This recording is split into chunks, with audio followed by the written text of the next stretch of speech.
I go. Made a promise to my mother, it's okay, cause I'm gon' die for this. I put my mind to this. Watch all these people, how they treat you, got no time for it. I fear no evil, got my demons, I'm just fine with them. And all these people think they know me, it don't matter to me, cause I'm gon' die for this. I put my mind to this. Watch all these people, how they treat you, got no time for it. I fear no evil, got my demons, I'm just fine with them. All right, everybody, welcome to the 3 Point Stance podcast. I am Kaleb, one of your co-hosts, with my guy D Gray and our special guest Trai Essex. How you guys doing? Doing good, man. Man, I'm doing good, man. Man, I'm straight, man. I'm excited to get rolling, man. Talking about these draft picks, man.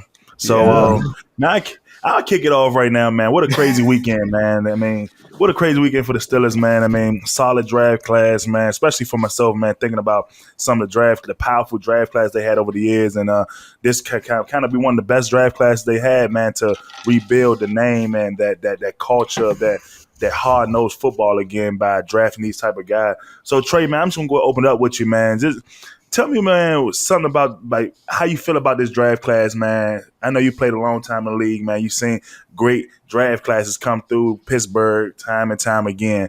When you think about this draft class, man, like how do you compare this draft class to some of the best draft classes you've seen over the years you played with? Well, generally speaking, I just got to say the draft this year all together was exciting, man. Like I was tuned in for the first time from the first pick to the last. There were some great trades. A lot of teams improved in this draft. Not only us, but a lot of teams had really good drafts. But, I mean, to see Omar Khan, who I had the pleasure, who was in Pittsburgh my entire time there, to see him finally get a chance to take the reins and do what he did, not only leading into the draft and free agency, but to actually do what he did in the draft and some of the bet moves he made, I guess, so to speak, as a GM when he was trading up and being patient, fielding calls for that number 32nd pick, which was essentially a first-round pick, and just staying back and picking who they wanted on the board. It was pretty awesome to see. I think we hit every single position of need, plus more. Thought we got some fantastic players with a lot of potential. I mean, obviously, we got to see how this is going to pan out once the season starts, but I've never been as excited as I've been post-football career about a draft that the Steelers had as I am this year. I mean, I thought Shout out to Omar, man. Shout out to Omar being around for the old heads and the young guys like myself, man. Omar been around for a long time, man. You, through your generation, man, I mean, come on, man. Omar's doing it, man. So I'm excited to finally see him. He didn't tiptoe into this draft. He came in and was like, okay, I'm here. Let's do this. And I love the way he did it. He was aggressive. I mean, let's be real, man. Let's call it what it is. He sat behind a great GM before him, you know what I mean? And he sat there, he learned, and you know what I mean? And I forgot his name. What was his name? Kevin Colbert. Yeah, man. He said, man, that guy, man, that's the one that drafted me. So I mean, he sat around a guy that was over the years is like one of the best drafters too. You know what I mean? And so it's no shock to me to see, you know what I mean, the readiness he came with this draft. You know what I mean? And not only just the players, like far as like Pittsburgh recruiting players that's ready to go. I mean, he came into a GM role ready to go. I mean, as like he was a player, you know what I mean? So, I mean, he don't shock me, man. Like, he walked with that swag. Like he knew, man, that he's going to put on a great draft class, and he did just that. You know what I mean? Well, I'll say one of his best moves even before the draft was hand-picking Andy Weidel to be his assistant. Yes. He had a huge impact on the mentality of this draft, I believe. Yeah, and I was happy to listen to one of his press conferences beforehand, leading into the draft. And one thing he said that struck me was, I'm looking to draft Steelers. And unless you know what a Steeler is, unless you are born and bred, a fan, or been in the locker room, you don't know how to define that. I mean, it is a way of life. It is a mentality. It's an attitude. And it's unique to only Pittsburgh. And Omar was like, that's what we're looking for. And that's what I think he got at every single pick. Yeah, I totally agree. Yeah. Looking at this list and looking at these names, yeah. I mean, like this draft was so like they did so good, man. As far as the draft picks and overall, man. But are there some names out there that you wish, like, man, I wish we instead of got this guy instead of this guy? Like, is there any guys that jump off the top of your head right now? Like, I really wish that we could have got this guy. That's crazy. I know I'm hitting you with some powerful questions. That was a question that I've had after every draft. I was like, I wish we got this guy. I wish we got that guy. Right. I didn't think about that one time after this. Not once. Like, I mean, me personally, man, I feel like they got everybody I wanted. I mean, Joey Porter, Darnell Washington. I mean, Darnell and Joey is really the only two besides, you know what I mean, Paris Johnson leaving me, man. That's all. I'm still wishing we got that guy. But, I mean, we settled for Broderick Jones, but I feel like he'd be great. I mean, we're going to welcome him in with open arms now at this point. But, yeah, man, I mean, that's the only guy I wish we'd have swapped out for is Paris Johnson and him. We both had other tackles in mind. Obviously, I was a little partial to Skoronski from Northwestern. Obviously, he was gone before we got a chance to get picked, as was Paris. But, I mean, when they moved up to 14 and they got the best guy that was available up. And you both were a little hesitant, you know, but we both came around to it. I watched a little bit more film afterwards. I'm like, okay, this guy, he's an athlete and he can really grow into the type of definitely an athlete. Like, I mean, he has to block some of the big dogs. He's got to block Trey Hendrickson twice a year. He has to block Myles Garrett twice a year. So he has to have to come in with a certain mentality, and the coaches had to see that, and that's why they pulled the trigger. Yeah, he kind of the way his athletic ability. I know they played two different positions. It reminds me so much of Marquise in open space. Mm-hmm. Like when you see him pulling out there on the screens or anything like that. I mean, he's chasing people. He's finishing blocks. It's impressive. I mean, like we said on the draft day show, you know, he looks like a linebacker. It's crazy. Yeah, I mean, like I said, that's one thing I think he always brought to the table was being able to go open and pull and get into space, and not just get into space and run around, chase people, but get attached onto people and run guys and finish them. I thought that was one of his greatest traits. I mean, especially dealing with a league, especially with Najee. You just never know what happened with Najee. Najee may be in the backfield for a second and break 3 tackles and be on the edge, and you the one lead blocking right now. You know what I mean? So Najee's just a special runner. You need special blockers, especially in the edges, that can get latched on and not just get latched on and get thrown off, but latch on and stay on. And I think he does a great job with that. I think that's probably one of his best traits watching his film is like I love watching him pull left and especially do those tight end pulls and pull around and pin and pull schemes and him get out on corners and people in the apex for people like Trai, you know what I'm talking about, and those support guys and get those guys out the box, man. And I think he does a great job with that. But I still believe he definitely will be a solid guard, man. I think he really be a solid guard, man, in my eyes. Just my opinion. They're gonna test him on the left side. I'm interested to see because I'm still not done with Dan Moore Jr. And so I think he's had enough experience in this league, and I think he's shown enough ability that maybe they might think about moving him inside. And I think that might solidify. I had a conversation with Max Starks. As much as I love Mason Cole, I think he hits a hard ceiling. I would love to see Daniels move to center, which was he played at Iowa, was a baller. And then maybe Dan Moore can be a right guard. But, you know, I think we got the coach, the O-line coach, to figure that stuff out. The thing is he has a good problem on his hands. He has some guys now with experience, whereas last year he didn't have any guys with experience. He had a whole new line. So he has at least 5 guys coming back with a lot of game day experience, plus you're adding a blue chip at left tackle. So he has some decisions to make, but they're going to be good ones. I mean, I'm super excited about the overall offensive line. I think the offensive line together, they got a good group. Talent has never been an issue for Pittsburgh. They always had talent there. It's just about putting it together to give them the best opportunity to show their best game. You know what I mean? And I feel like over the time, it's like sometimes scheme and coaches changes and things like that has, I don't know, devalue some of the players and not be able to give them to the potential to play at their highest mark. You know what I mean? Such as like we talk about K-Dot, you know what I mean? Kevin Dotson, you know what I'm saying? And his issues right now on the south side, you know what I mean? He might not be here no more. You never know. But in my eyes, he's a baller. I mean, you get him in goal line, so he blowing guys off. But I mean, you don't see that consistently. I don't know why. But they got guys up front, man. I just want to see how these moving parts move to get that starting five. Mm-hmm. Yeah, I mean, depth isn't going to be an issue. Right. Like Trai was saying, you have all these guys with starting experience, like Nate Herbig. His nickname's Nasty Nate. You want your first, available offensive guard if Daniels or Sayamalu goes down to be a guy nicknamed Nasty Nate. Right. Right. And obviously we went and grabbed his brother. I think everybody in the world could have predicted that happening.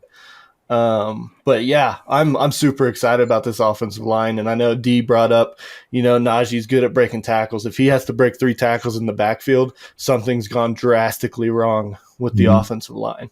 Right. I agree. So now I'm gonna move into another situation here where you think about the draft class as well, man. What do you think of the guy Darnell Washington? He's a solid guy, like one of my favorite picks. Out of all the picks, I think he was my best pick over Joey Porter. I was high on him too, but Darnell Washington, man amongst boys right there, man. So what you think of him? I woke up this morning and I was about to tweet this, but then I got distracted. I just got really excited about the potential of our red zone offense. As bad as we were last year in the red zone, Darnell Washington automatically upgrades that tenfold. And 100%. Not only that, obviously we got Pickens in his second year, Fryer moves the beast, and now we got Darnell Washington. So not only can we, and Connor Hayward came on in the last year. No, so not only Allen Robinson. I forgot all about Connor. Good God. I mean, that's 4 good tight ends, man. So we got the ability to go into multiple sets, 3 tight end sets, 2 tight end sets with Pickens and Deontay, or Pickens and Calvin Austin, or Pickens and Allen Robinson on the outside. We have so many options in the red zone right now that Canada ain't got no damn excuse to put something together. I'm thinking about those short yardage plays, man. Just putting Connor at fullback. He's a blocking threat and he's a catching threat along with Darnell on one side, and you have Fire move on the other side. It's just weapons that can run down the field and catch passes, even at short yards, doing some play action type of passes. I mean, it's crazy, dog. And we just sent a mini camp invite to Hakeem Butler after he tore it up in the XFL. Dude, we have a starting NBA team in that receiver room, and then you have Calvin Austin playing the Muggsy Bogues role. There's so many different weapons that we can employ, not only in the open field between the 20s, but once we get down into the red zone, the scoring zone, which is what our biggest weakness was last year by far. We couldn't run the ball consistently in the red zone, and we damn sure couldn't pass the ball consistently. And so, why do you think they couldn't get the run game? Do you think I must say we discovered the fact that Pittsburgh always had great talent up front, but why do you really think they couldn't get the run game going? Do you really think it was a play calling by Matt Canada? So that's a 2-tiered, 3-tiered question or answer to that question. I think a lot of it had to do with the fact that. So I'm not going to go hard on Canada. Canada's our OC. So I'm like one of those guys, half glass full. And I'm going to ride with him this year and see what we can put together. Although I was disappointed with how things started. He improved towards the end of last year. But our run game, obviously, is the precipice of the Steelers' offense. We need to improve that to help Kenny out, to give him an easier time and for our offense to really reach the potential that we truly need to. And so the biggest reason why our run game, the biggest number one reason is that we had our 3rd O-line coach in 3 years. That's simply put. And we had a whole bunch of young guys that didn't have enough experience. So when Coach Meyer got in and he really got those guys on the same page and those guys stayed healthy, you saw the improvement throughout the season. Yeah. You saw how we ended. That's why we were able to finish games. And so that's the biggest reason. Secondly, we weren't very creative in our play calling. I think everybody knew when Najee was in the game, we're going to run between the tackles. And then Jalen was in the game, we might run off tackle. We weren't running a screen, So we weren't very creative in our play calling, although I don't think we needed to be overly creative because, my man, and love when you have a set play. Our play was 22 double. I don't care. You gonna run that play 20 I was about to say. I mean, I don't want to cut you off, but she said like it wasn't a lot of creativity to the run game because you knew when you had Najeeb's going between the tackles. But let's be real, Pittsburgh, all we do is pull the guard and we running straight downhill. Like everybody knew that. I mean, that's over the course of the years. I mean, Pittsburgh is built on the run game and moving the line of scrimmage. So, I mean, when we weren't creative, and because of that, and because we had a line that hadn't meshed yet, when we did run in between the tackles, we weren't on the same page, and the guys didn't feel like we were going to hurt them over the middle. Obviously, we weren't passing ball over the middle. We weren't using play action or utilizing play action like we were supposed to because we weren't running the ball well. So play action is not going to work well if the ball's not running well over the middle. So, like I said, this is a multi-layered answer to that question, but I think the biggest number one issue was that the fact that we had Pat Meyer in there for the whole year. Line stayed healthy, and they started to mesh towards the end of last year, and that's why we started to have the success that we did have. I mean, that's good, man. I'm excited for Coach Myers, man. I mean, you speak highly of him, man. I truly believe that he's gonna get those guys rolling in the right direction, man. And a lot of those guys gonna need that to get over the hump, man. Especially Dan Moore and the young guys, Kendrick Green and all those guys. They definitely gonna need that, man. And older guys, you know what I mean? Older guys, that they kind of already set in their ways, you know what I mean? Ain't too much mo in them, you know what I mean? So I'm excited to see what goes down this year, man. Yeah, me too. And we've kind of hit Broderick Jones. Let's go to a guy since he was a kid. Right. Since he was a small child walking around that Steelers locker room, Joey Porter Jr., D and I, we had a whole draft profile episode on him. That's how bad we wanted him. He's got that freakishly long arms. I mean, it just made sense. I never wanted Pittsburgh to trade out of that pick. I wanted them to go get him, and that's what they did, and it was awesome to see. Peasy Jr. And when you talk about, I mentioned a quote earlier that Omar made. We want Steelers in this building. I mean, who else is there? Who's more of a Steeler in this draft than Joey Porter Jr.? Yeah. Yep. Playing with his dad was one of the honors of my life. Nobody led the defense like he did. And to have his son around the locker room, seeing his dad walk that walk and talk that talk, and just having him be in that atmosphere of a winning Super Bowl team and then go to Penn State and ball out. He gave my Northwestern Wildcats issues because he is freakishly athletic, those long arms, and he's physical. He's not afraid to mix it up in there. He comes downhill, he tackles the ball, and we need that in our secondary more than anything. We need somebody that's going to be another enforcer in the run game, and he does that, but without sacrificing coverage. So I'm really excited. And that's about one point that I loved about Joey, man. Just taking that narrative of, man, just get on the corner, man. Once you get on the corner, it's smooth sailing.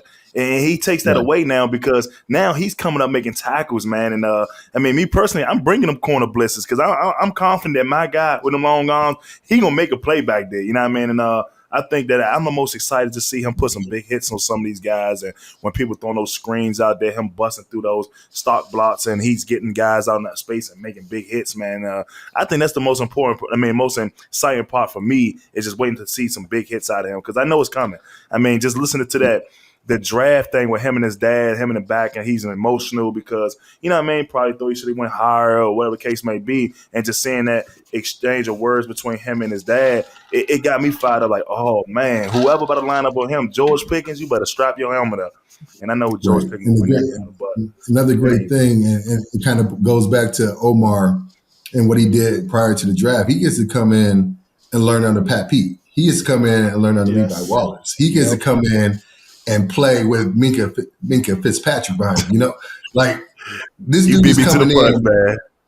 Like this dude is coming in with everything in front of him to succeed.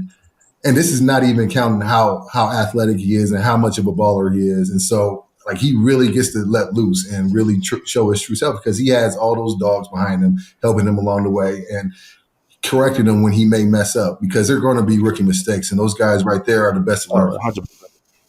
And I think the biggest the biggest motivation he has in the corner is his dad. I mean, it's no more motivation and lessons need to be taught and how to play physical than having one of the most physical linebackers in the league as your dad, man. I think that's one of the coolest aspects to his game, and is he always going to be great, man, especially if he just follow the shoes and the leadership of his dad, man, he's always gonna be in good hands. He always gonna be a baller, man, in this league for a long time.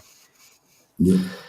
Ike Taylor's in the building too as a scout. So I just heard the I saw that, man. I saw him in the back corner, man. I was like, man, look at Ike Taylor. Yeah, and that's one of my favorite things during our Joey Porter episode. You know, we did a comp on him, and physicality wise, my comp for him was Ike, and wearing the 24. Like I know Ike said that Joey Senior texted him and said, "Hey, he's gonna wear 24 for Uncle Ike." And anytime I think of Joey Porter, I just think of that. After we beat Indianapolis in that playoff game, and Cower tells Peasy to keep it quiet this week. He said, "Man, they shot me in Denver." That's all I can ever think of. And I really I don't know if it'll happen, but I hope Joey Porter keeps the swaggin' intro alive on Sunday Night Football or Monday Night Football, whichever one does the introductions. Swagging. I'm super excited about it. I'm sure it's game like it was yesterday when Peasy he shot me in Denver. And not only after we took care of Denver, how he came and just tore apart Jeremy Stevens against Seattle, in the media, and he tied in from Seattle. He came and really undressed him. Jeremy. Joey. Jeremy. So, that's just a taste of what his dad was that dude. And I'm sure a lot of that passed on to Junior. So I'm excited. Do you think he brings the who ride, we ride to the DB room? No, man, you can't do that. No. That's you can't do that. You might have to do that. Nobody got us hype. Who ride? We ride. Who ride? We ride. Let's ride over 1, 2, 3. Oh man, got me hyped thinking about it. They still do it in the linebacker room, and it doesn't sound. They haven't found that guy. TJ still does that. TJ still does. TJ gets the defense rowdy up with that, man. He always, man, before the game, man, in the little corner of the end zone, he gets those boys turned up. And they were coached by Peasy, so that's where they got it from. But it just doesn't come off the same.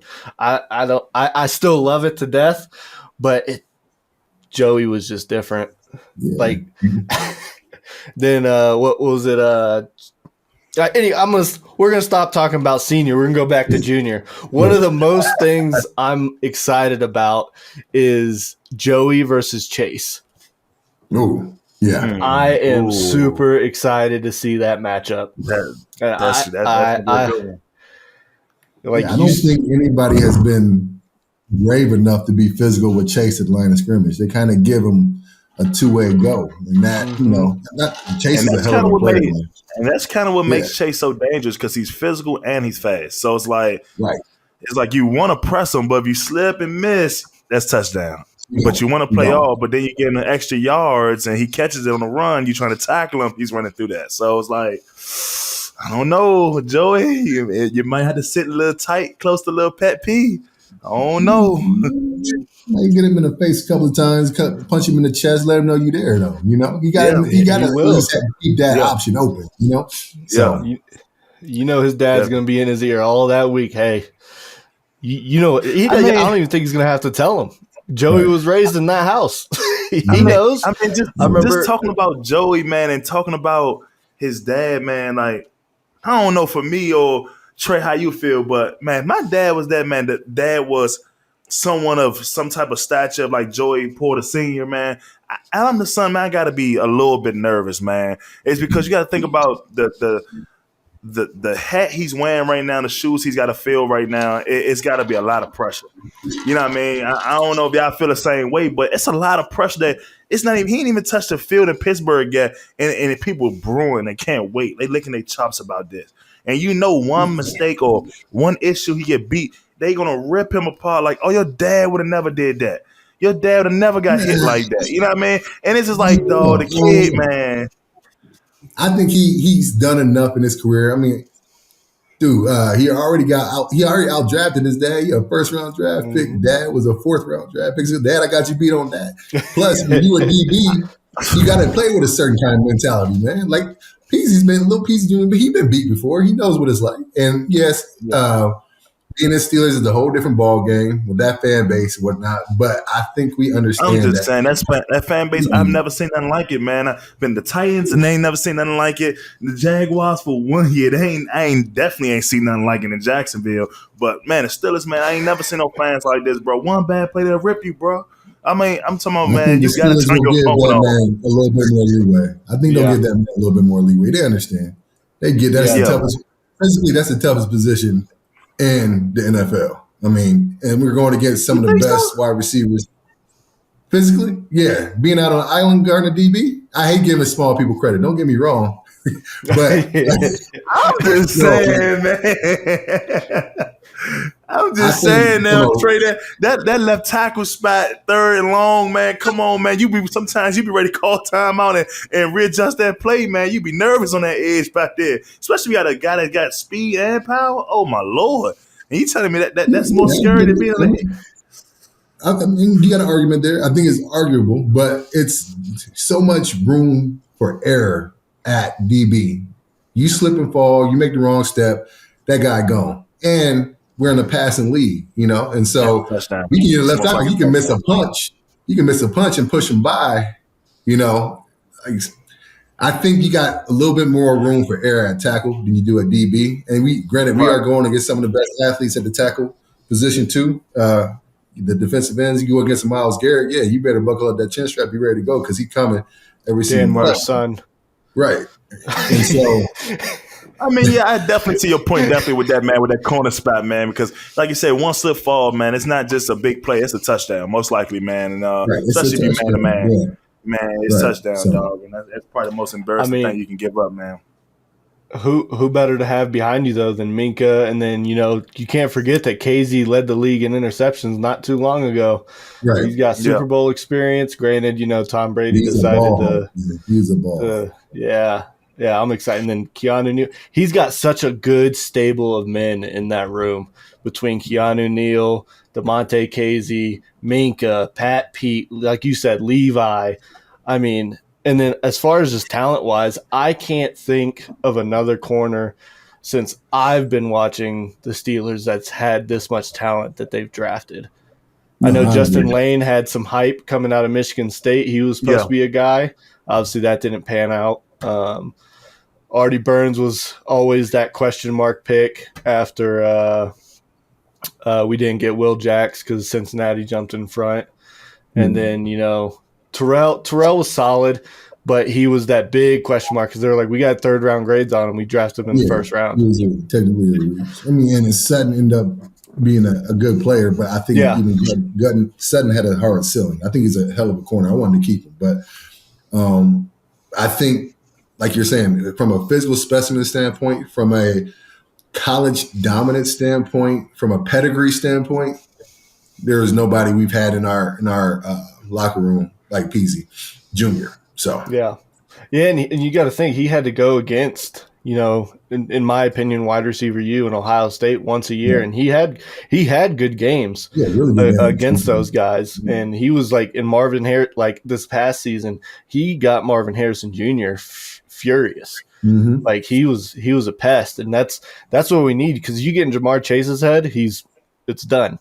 I mean, Minka got in his head. Granted, Jamar did score that touchdown at the end of the game, but who better to block the field goal at the end than the guy who's been in his head all day?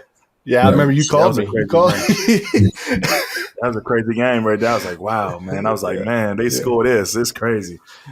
Man. I got one more pick though, man. I think that's gonna be real interesting to watch too, man. Is the Nick guy, man? Nick Herbig, the D lineman, man, out of Wisconsin. Just because of the relationship between the big brother, little brother, with him and TJ Watt, they got going on, and just seeing some of the flashbacks of him teaching him how to use his hands, and Wisconsin, man, playing the Big Ten. Wisconsin always had hard playing defensive linemen, man, guys that just fly to the ball, like extra effort guys. They always have those guys, and such as TJ and stuff like that over the years. And now seeing him, man, and he got drafted, a 6th round, 5th round? What he went, 5th? Fourth. 4th round. And man, I mean, definitely he easily probably could have went higher, but who knows, man. But I think he's going to really be a solid player, man. I think he's really going to be another replica of TJ. I mean, maybe not on his level as him, as extreme as level as him, but I think he's going to play hard and bring that nastiness, physicalness, and punching at the ball, man. TJ has a knack for punching the ball. I think he's going to kind of gather that over the time, being there, punching at the ball, getting the balls out. So, I mean, he led the Big Ten in sacks, right? I mean, we got a guy that led this Big Ten in sacks in the 4th round. That's what I'm saying. I believe he could have went higher. He's a tweener, I guess. He's a little light. 228, 220 something. Yeah. And I've heard moving inside. But how big is TJ? I mean, TJ is not that big. I mean, no, TJ's not that big either. That's what I'm saying. It looks like he looks just like TJ. Might be 250. I think he might be like 245, 250. TJ, but like I'm just saying, like I've heard we must be big players. Yeah. I guess we must be big dudes then, because to me, I'm like, man, TJ looked skinny like a receiver, man. He looked slight. But, when TJ came out, I was like, this dude is playing outside linebacker for us. Like, we've always drafted somewhat muscular, big guys, and he's lean, long, but nobody's a better technician than him. And so when you're winning on technique and effort, and you bring in a guy like Herbig who followed in your footsteps, and you're taking the time out to teach him your ways, I mean, and you use that to dominate Big Ten competition. I mean, I think we got a winner in that guy, and I think I really we needed think that Nick depth be one of those him and rumors. Highsmith. Yeah, we needed him behind.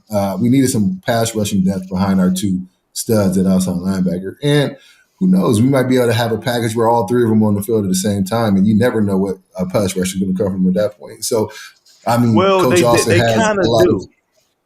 They kind of do. You know, over the time in Pittsburgh, we kind of ran that Roman linebacker kind of thing with TJ.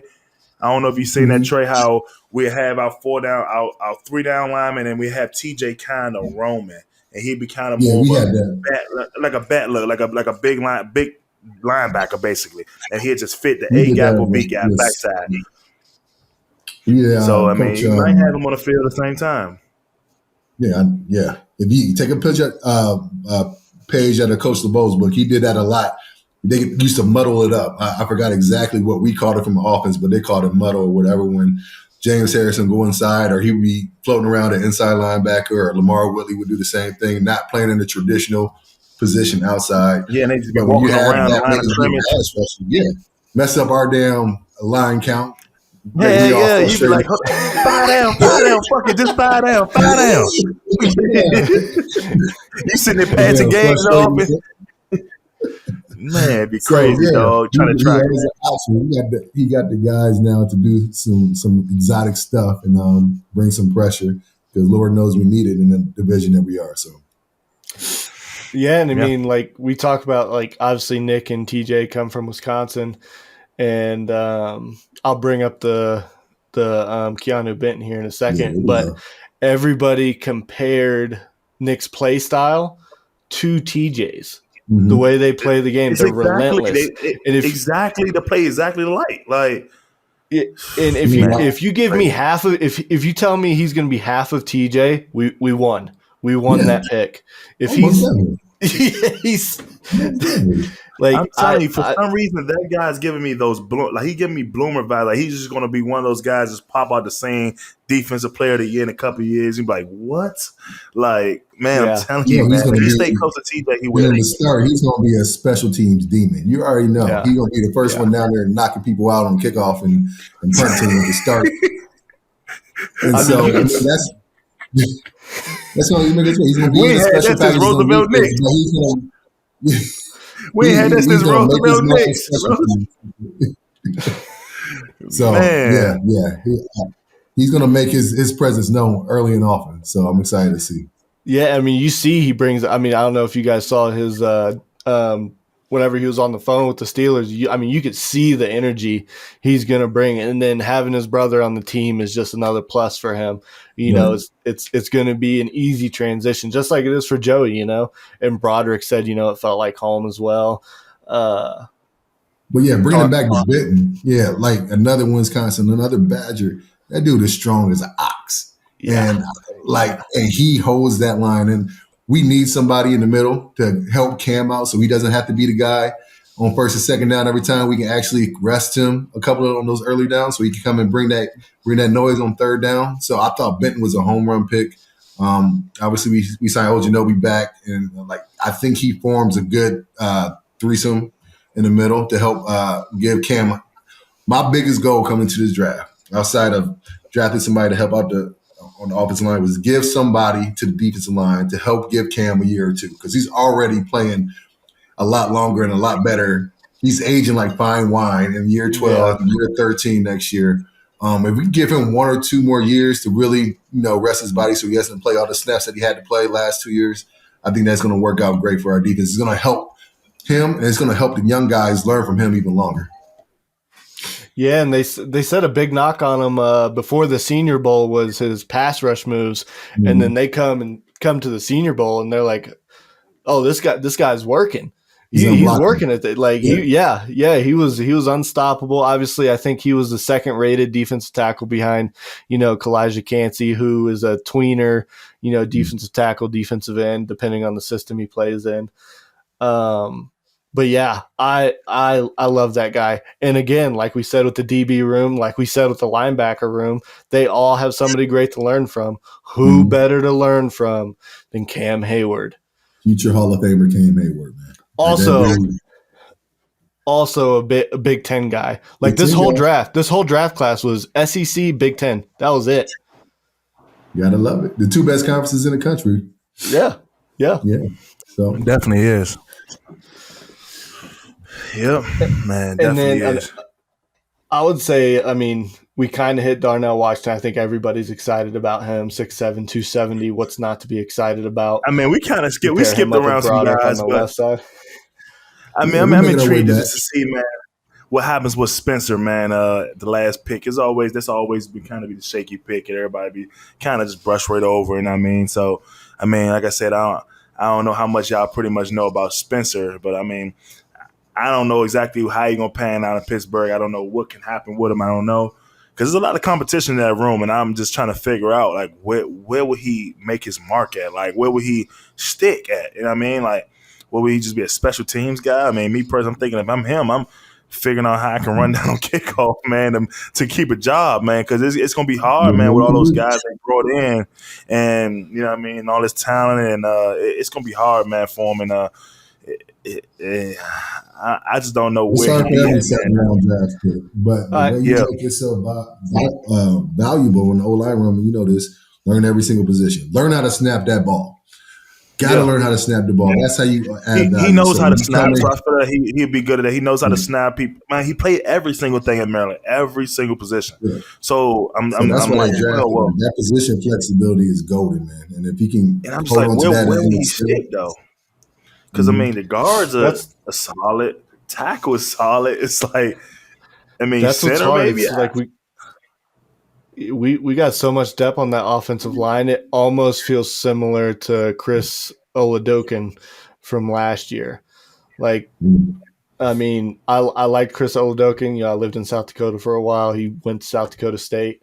I was rooting for him, but he just never got a fair chance at it. And I think the position flexibility is going to give him a chance. But I just hope he doesn't get that shake that Chris got last year where he's not getting any reps whatsoever. I think Chris got like 3 total reps while he was with the Steelers through training camp, and I know he didn't get any preseason time. But yeah, I know that's D's guy. I'm rooting for him because of that position flexibility. I know we like that. And then another guy that I've seen nothing but good things said about him is Corey Trice. Nice. Another 6'3" corner. Like, the receiver room and DB room has gotten massive this offseason. It's a beautiful thing. And during the draft, we picked up Chandon Sullivan, a solid slot cornerback. No, I like that. I ain't too familiar with Corey Trice. I ain't too familiar. Yeah, Trice, he's a big old athlete, and he's a good player that probably could have drafted higher. Nobody would have blinked an eye, but we got him in the 6th, 7th round. 7th round, yeah. In the 7th round. And so another position room that has gotten a lot deeper, but he has so many natural intangibles physically and athletically. It's going to give him a shot, and obviously he's going to be a special teams guy to start. And so he's going to have to make his mark there. And Coach Tomlin likes to keep that extra DB and that extra backer in there for some guys. Get out of here. I'm doing a show. Your mom's supposed to be watching you. Love you. Bye. Say hi. It's all good. Hey, beautiful. Say hi. He said, hey, beautiful. All right. You like Corey Trai, sweetie? It made an interest. Hey, sweetie. Love you. I love it. Yeah. They made an interest to the nation. Love it. But yeah, man, I think he's going to have a shot to make an impact on special teams. But he has some natural intangibles that will give him a shot to get in there on the defense side of the ball too. So but that room is deep now. That room is very deep, just like the O-line. So yeah, I mean, very deep. I think Akello's time's probably up. I think it's going to be a battle between Sullivan and Mollett. I mean, they're two different play styles. Obviously, I heard somebody compare Sullivan. He's sort of like Cam Sutton in play style. And Mollett, as far as like the tackling and blitzing aspect, he's a poor man's Mike Hilton. It's hard to, be Mike Hilton. The guy was a dog. Right. Oh, my goodness. I love it. But now, we've kind of covered every draft pick, so we can go, unless, D, you got something to say? Oh, no, I was just looking at Trai's little highlights right now. He looks tall, man. Look, he about 6 feet or something, 6'1". He's 6'3". He's 6'3". Oh, my. I'm looking at his highlights. This dude look huge. Like, he looks like Joey Porter a little bit. Like, man, he might be tall. I think he is, yeah. Man. If we hit on that pick, that we're going to have 2 6'3" corners on the outside. Good luck. Right. And they both run sub 4.4s. Ain't no more jump balls in the red zone no more. That's over with. Right, man. Exactly. But go ahead, Kaleb. You can introduce the 3-point segment. All right, let's kick it off into the 3-point segment. Let's start off with everybody's favorite draft pick. We'll start off and kick it off with Trai. Oh man, to pick a favorite out of here. Shoot, I love every single pick, but how can I go against Joey Porter Jr. becoming a Steeler? That's probably the best story. I was kind of emotional when I saw it, even though it's not my son, but it felt like, I've known him ever since he was a little kid. And I know how he was at every Penn State game, and I was kind of worried the Ravens were thinking about drafting him to spite us, but he came over to home. He came back home, came back to the 4-1-2. And there's not a better story in the league to see him line it up at number 24 on the outside for the Steelers. Man, I love that pick, and that kind of set the tone for the rest of the draft after that. Yeah. D, what about you? Man, I'm with my dog Trai, man. It's so many good picks, man. But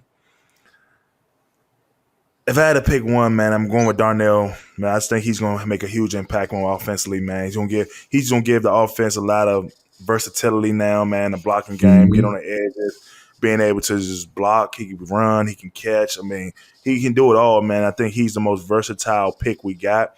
Of course, a lot of guys can do a lot of different things, but he shows so much stuff on film as far as him catching and running and blocking and him just not doing it, but manhandling people that it's just like he just jumps off the screen to me, man. I think that it's probably gonna be my favorite pick, man. But it just hurts to say everybody else is not my favorite. But Darnell, man, he got it. Yeah, that's it's hard to argue again. It's so hard to pick out of this class. You almost just want to pick Omar Khan just for selecting all these guys. Right. Hey, you know what? I'm going the Khan artist. That was my favorite draft. That was my favorite draft pick. Omar Khan. You guys took Joey Porter Jr. You took Darnell Washington. I'm gonna go Omar. He made the pick, so. It's a good pick. I can't even argue with that. Y'all see all the memes with Omar just with the Scarface, whatever, like looking like a boss. Yeah, go ahead. Yeah, Omar, you do this thing. And another cool story. I forgot to bring this up when we were talking about Joey. They were talking about it was I believe Joey Porter's second year in the league, and Omar's first. And I don't think Omar was married yet or anything like that. But Joey went to his office, said, "Hey, it's Thanksgiving weekend. If you don't have a place to go, you have a place here." And just for it all to come together like that, that's just so cool. That is. But that was a little side note. So this one's going to be a little bit harder of a question. Who was your least favorite draft pick? Let's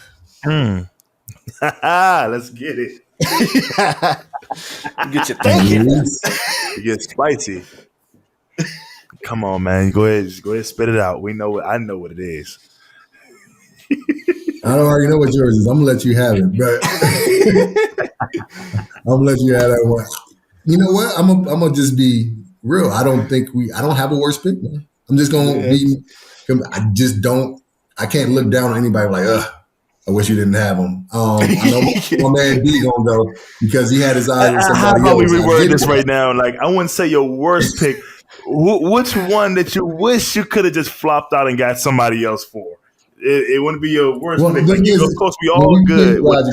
My guy was gone. And so after my guy was gone, Roger made the most sense. So I can't even say I wish we had drafted somebody else in that spot because the guys that I wanted were already gone. So facts. So you wish you could have got Peter Skoronsky. So my thing, you could have did without Broderick Jones. Basically, you could have did without him and had Peter instead. Everybody in that draft room was like, it's Gonzalez, and I'm like, hold on, guys, hold on, it might be Broderick. Yeah, everybody did say that. Everybody thought it was Gonzalez. Me and D was man. Like, we had the neutral straight face. I was like, man, I'm done with this draft already, and it just got started. Man. But I mean, Broderick Jones probably have to be the one. If I can swap back out and say I'd rather take my guy, I'll have to swap him back out. So I wouldn't say he's my least favorite because, like I said, he's bringing great quality traits to the room. Like, hands down, he can play probably right, left side, doesn't matter. So still a great pick. But if I had to choose to swap somebody back out, it would be Broderick and go get Paris or Peter, either one of those. And yeah, I'm kind of on the same level as Trai. I know I made this question, so you would think I'd have an answer for it.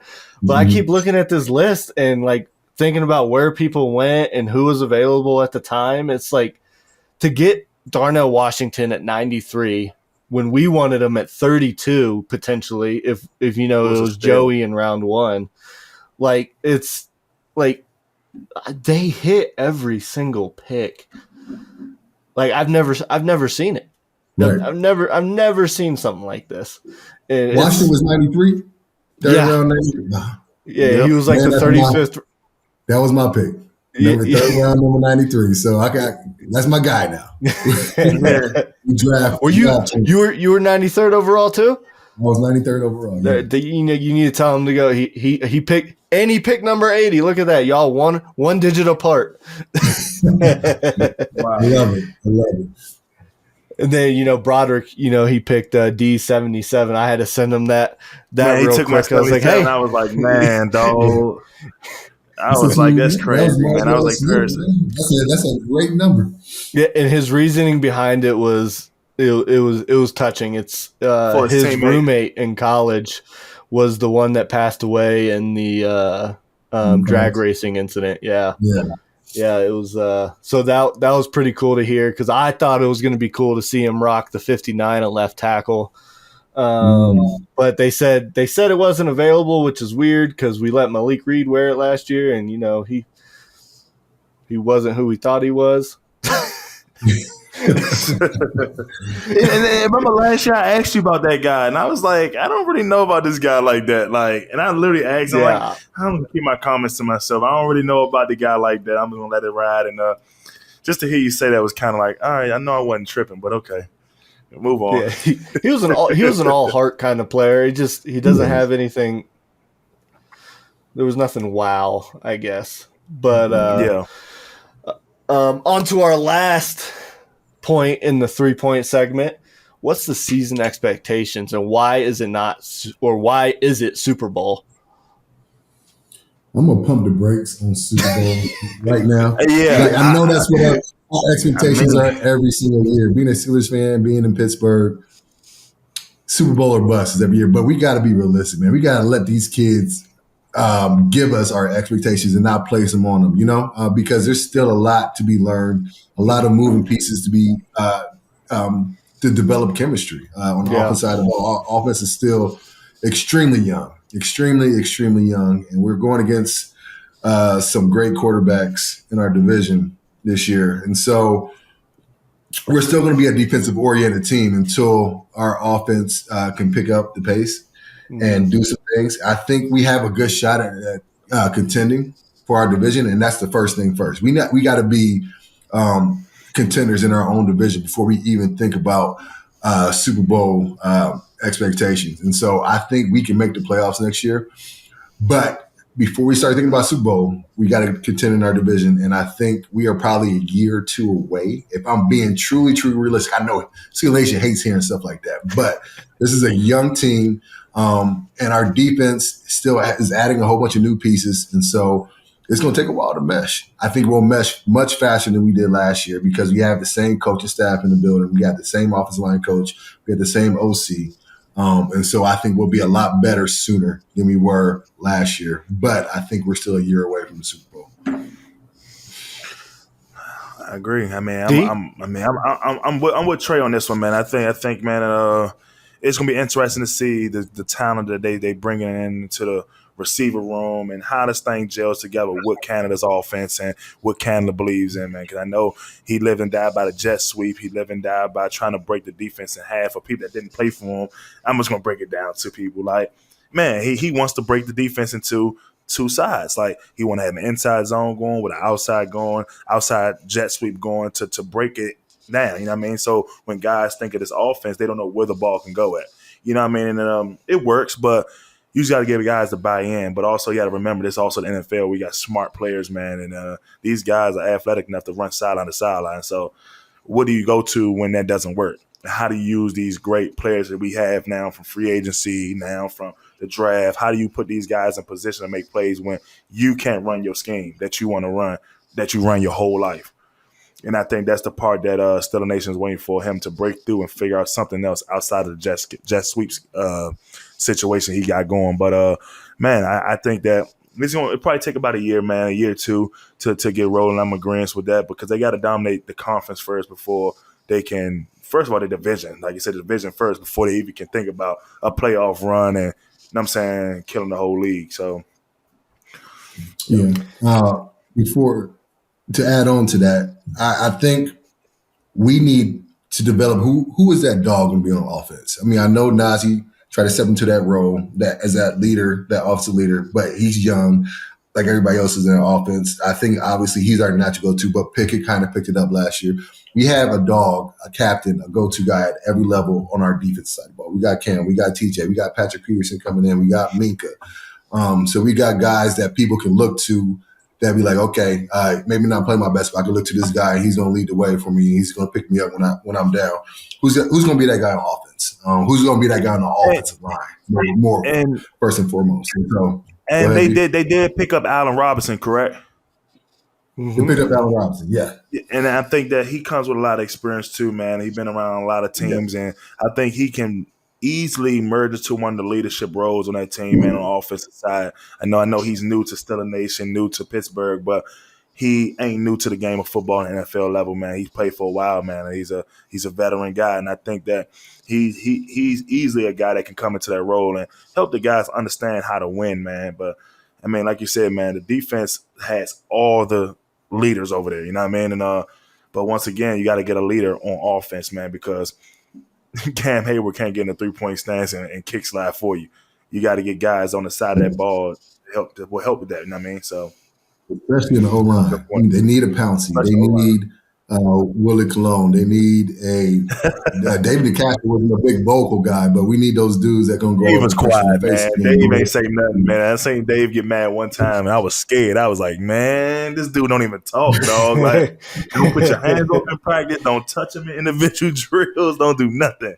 But when he turned it on, Right. dude, man, that was enough to see, man. You didn't even have to get motivated, man. You knew right then and there by his play, he motivated you alone, man, by the way he played. So, yep. Yeah, and I think I think Broderick's gonna, a few years down the line, he's gonna end up being that guy for the offensive line. I think right now, I know James Daniels or Mason Cole's kind of been that, I guess, leader as far as it goes. He talks very well, but we haven't had it infuriated me last year watching the offensive line when Kenny would get hit. I think any of those late hit, we saw one reaction, and that was from James Daniels in that Buffalo game where he hit DeMar Hamlin. They wouldn't go up and consistently pick up the running back either. That's like a no-no. Mm-hmm. How we was taught and coached up. If your running back is downfield breaking tackles, trying to do all this stuff to get yardage, and you not down there picking them up, or you not picking him up if he gets tackled in the backfield. You better be the first one there if you don't want to miss your block. So missed your block. That's that's the worst feeling, man. You miss your block. You see him on the ground. You trying to pat him up, give him love. Like, dog, it's all good. You get the next play. Like, my bad. I got you next time. That was me. Like, just man. Like, we remember that dude racing to the ball like Pouncey was. When you saw 53, he was always around the ball. And so, now Pouncey's a Hall of Famer, and I'm not expecting everybody to be like him, but I need somebody with that same mentality, that attitude, and that kind of sets the tone for the offensive line. I think Big Moan tried. He tried it. I mean, Big Moan knees didn't give him all the way down the field. That's all. Big Moan couldn't move like Pouncey, but he tried to get there. Big Moan's like, yeah, I was down there. I got you next time. You don't want Big Moan in the phone booth, though. He's going to hit you up real quick. Oh, my God, man. Dog, that's the phone booth, man. You stay in there, man. He going to get you, dog. Man, I seen, funny story, man. I don't get off topic, man, but I seen we was on the goal line one time, and Big Moan, man, we was like a big tight end set, man, and I think I was a big tight end. Moan was a left guard, and man, at 2-point stance on the goal line, the 1 yard line. I'm talking about he blew this dude off the ball, man, at a 2-point stance. Everybody down to 4 point. This dude in a 2-point stance on the 1 yard line. I mean, I'm like, dog, think about your knees, Moan. He's mad. Everybody down low, and this dude on a 2-point stance, and he just bear hugs everybody and just take him in the back of the end zone. I was like, man, certain things work for certain players, man. Like, man, it was so many different talents that come through Pittsburgh, man. So I was trying to see how Dan Moore and a Broderick Jones, how those guys just be like, damn, man, they got some unique playing styles. Like, because, I mean, sure did back in the day, Pittsburgh, man, with those guys, they all played different, man. And Alvin LeWave, all those guys, they all had a different playing style, man. DeCastro, from his feet being super wide and still be able to move with that wide stance like that. I was like, bro, like, how do you move left and right when your legs are super wide like that? But it worked for him, you know what I mean? And so it was a lot of different playing styles, man, I've seen, dog. And that's how you tell a good O-line coach, man. A coach who understands that different body types can do different things. And so you can't coach them all to be robots. And so it's one good thing that Munchak did, being a Hall of Fame O-line coach that he was. I wish I coached guys up. Dude, amazing. But he didn't try to put you in a box. You know, he understood that Villanueva was 6'10". He ain't going to be able to bend his knees all the way down, but he'll punch the mess out you in the chest. I'm telling you, dog. Ain't the swiftness of feet, but he get his hands on you, it's over. You're like, you know, and so it takes Moan a little while to get going, but once you get going, it's over for you. And so, and Pouncey was Pouncey. So, but yeah, I don't want to elaborate. I was just trying to elaborate that point. That makes a good O-line coach, and I think that's what Coach Meyer is doing. And you can kind of see the effects in our players. Yep. Yeah, and I think going back to kind of what we were talking about with none of the offensive linemen like really helping Kenny, and you look back at Pouncey and Ben, you just got to think about their relationship, though. They're inseparable. I mean, to this day, they're best friends. And Pouncey, you know, he was always like that. I'm pretty sure he was like that at Florida with Tebow and everything like that. But I know Kenny's got a pretty good relationship with Mason Cole. But if you looked at the Steeler Nation or the Cam Hayward's podcast during the draft party, and you just look at the way Kenny's looking at Broderick, they're about to be best friends. They're going to be best friend. Broderick ain't going to take. He's going to have that. He's going to have that. What do they call them? The poo shiesties. He's going to have one of those. One of those on. He's going to be pulling a Marquise on Myles Garrett or something like that. Dude, and watching just Kenny Pickett talk, and I saw him on the pivot. He has that kind of attitude, that gravitational force that's going to kind of make guys, make that chemistry develop a lot faster. He has that glue mentality, and guys gravitate towards him. It exudes through camera, and that's his biggest quality. He's a leader, and everything about him says leadership, and you kind of got that winning vibe from him that he's not going to accept anything less than your best, and you want to run through a wall for a guy like that. So I think that is going to be obviously our main leader, and I think he's going to take that role and run with it. So yeah, he's not afraid of the spotlight or the moment at all. And I mean, he's cerebral, and that was one thing I would talk about with D last year after we drafted Kenny. I was like talking about the cerebralness of him to just on the fly in that ACC championship game to come up with the fake slide.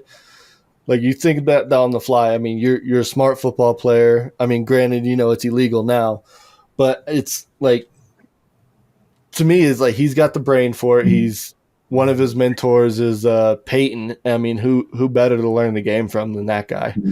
He got to sit there at pit practices, watch Ben work. He got to see Ben work with AB, and that connection was dynamic. But I think the future is exciting. I'm still gonna go Super Bowl or bust, but I'm a fan. I'm a little unrealistic at times, but it's all gonna depend on who's the healthiest team coming out. I know as of right now, it looks like we have a kind of easy schedule. We'll see how it lines up. We still play the AFC North. We'll probably split every one of those games, just like we did last year. I'm glad Baltimore brought back Lamar. So that's the one matchup where I think we could win too. And depending on how these defensive pieces lines up, Cincinnati's always going to be tough. They got Burrow. He's tough. He's real good. But me, Super Bowl or bust. Then that's kind of where we're gonna end today's show. We went off on a whole bunch of tangents. We were playing on a 30-minute episode. It started to feel like a NFL locker room in here, But that's the best shows, man. It's the point of having Trai here, man. We need to get under the helmet, man, clarity for a lot of guys that be confused on what really players go through and think about. And man, that's what we want, man. We want those type of feedback, man, for people to really understand what's really going on, man. And man, that's why it was important for us to get you on, Trai, man, because just another voice, man, that played the game for a long time, man, and been around. What great players look like, man, and you're the best guy for it. These are the type of podcasts I like being a part of. The ones where, you have, an agenda, but, we got a chance to just go off on tangents and just really talk about football and how we see things in different perspectives and, our true opinion. And those are the best kind. And 3 Point Stands brought that, asked me to come on. And I had a fun time, fellas. I really did. And I wouldn't mind doing this again in the near future. On that live show, that live show, you were like, hey, come have me on, guys. D and I text each other immediately. Let's do it. Let's get them. Man, it's going to be so fun to see at the end of this USFL thing, man. What if I end up back in Pittsburgh, man? How does this show work out then? How does the Steeler Nation thing work out then? Man, because I can't tell what's going on in the locker room. Man, we shall see how that shape up, man. But man, Trai, man, I appreciate you coming on, dog, man. It's been fun, man. I hope we get you back on again real soon, man. Especially if we definitely need some football clarity, man. You definitely be the best guy we want to call for, man. So we appreciate it, Kaleb. Yeah, and towards the end of this episode, we'll ask you to stay on so everything can record and everything like that. But I want to thank everybody who's made it this far. If you're a diehard Steeler fan, I think you've made it to this point, and I just want to say congratulations. You made it. You did it. We got everybody we wanted. We did it. We got Trai. We got D. We got myself, Kaleb. I want to thank you guys again for watching the 3 Point Stance, and we're out.